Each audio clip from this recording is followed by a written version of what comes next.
C'est un simple arbitrage rendu mardi par la Cour de justice de l'Union européenne, mais c'est un séisme qui se fera ressentir dans toutes les entreprises. Le retour de la pointeuse, l'obligation de se doter d'un système objectif, fiable et accessible à tous pour mesurer à la minute près le temps de travail des employés. À l'origine de ce bouleversement, un cas d'école. Le principal syndicat espagnol versus la Deutsche Bank.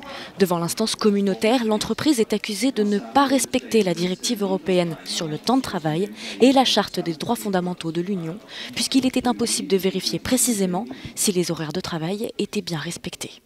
En Allemagne, cet arrêt fait l'effet d'une bombe. Comme dans tous les États membres, le Bundestag devra adapter tout son droit du travail pour faire appliquer la décision.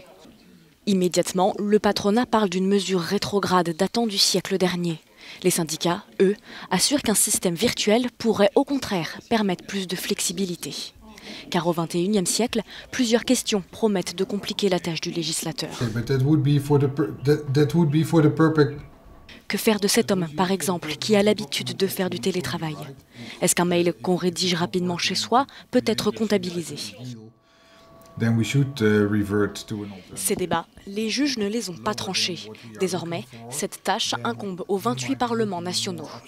La Cour de justice de l'Union européenne rappelle cependant que les États membres conservent une marge de manœuvre pour définir la future forme de ces pointeuses 2.0. Chaque pays pourra tenir compte des spécificités du secteur ou de la taille de l'entreprise.